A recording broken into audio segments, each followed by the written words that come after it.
Kwentong pangbata ni Evyang. Ang dakilang pakikipagsapalaran ni Mats at Bella. Noong unang panahon, sa isang maaliwalas na maliit na nayon na nakatayo sa pagitan ng mga burol at kumikislap na ilog, may naninirahan na isang mausisa na soro na nagngangalang Mats at isang mapaglarong kuneho na nagngangalang Bella. Si Mats ay may palumpong kuntot at maliwanag at matalinong mga mata, habang si Bella ay kilala sa kanyang malambot na balahibo at walang hangganan na enerhiya. Gustong-gusto ng dalawang magkaibigan ang paggalugad sa kanilang nayon, at palaging pinangarap na magsimula sa isang grand adventure. Isang maaraw na umaga, habang naglalaro malapit sa gilid ng gubat ng pabulong, natisod sina Mats at Bella sa isang luma at maalikabok na mapa. Ang mapa ay iginuhit sa isang piraso ng pergamino na may kakaibang mga simbolo at marka. Sa itaas ng mapa ay ang mga salitang, ang nakatagong kayamanan ng Everglow. Maya-maya pa, narating nila ang tulay na bahaghari. Isang nakamamanghang tulay na gawa sa makukulay at kumikislap na bato. Habang tinatawid nila ito, tila sumasayaw at kumikislap ang mga kulay sa ilalim ng kanilang mga paa. Hindi maiwasan ni Bella na mag-twirl at umikot, natatawang-tawa habang papunta. Sumunod, nakipagsapalaran sila sa gitna ng gubat ng pabulong.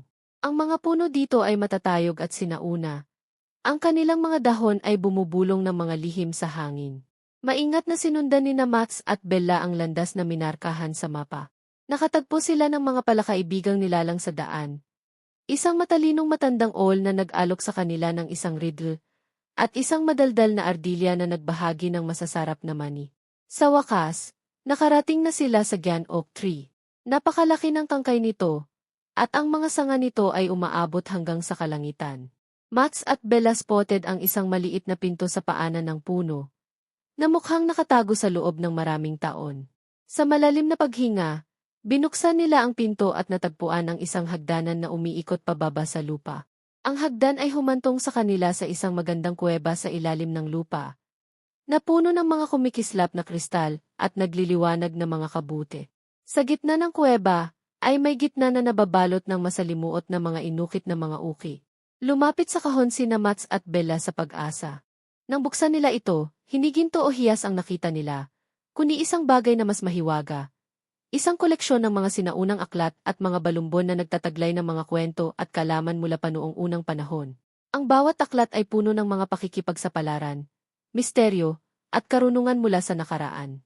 Napatingin si Bella, kay Max na nanlaki ang mga mata. Ang mga kwentong saklat na ito ang tunay na kayamanan. Umango si Max, nakangiti. Totoo nga at ngayon maaari naming ibahagi ang mga kamangha-manghang mga tales sa lahat ng tao sa nayon. Maingat na iniimpake ni Mats at Bella ang mga libro sa kanilang backpack at umuwi. Uwang-kuwa ang mga taga-barangay sa kanilang pakikipagsapalaran at excited na basahin ang mga kwento. Mula sa araw na iyon, napuno ng tawa at pagtataka ang nayon habang ang mga kwento ng nakatagong kayamanan ng Everglow ay ibinahagi at tinatangkilik ng lahat. Aya naman, natutunan ni Mats at Bella na minsan, ang pinakadakilang kayamanan ay hindi ang mga nahanap mo, kundi ang mga pakikipagsapalaran at karanasan na ibinabahagi mo sa mga kaibigan. Ang pagtatapos.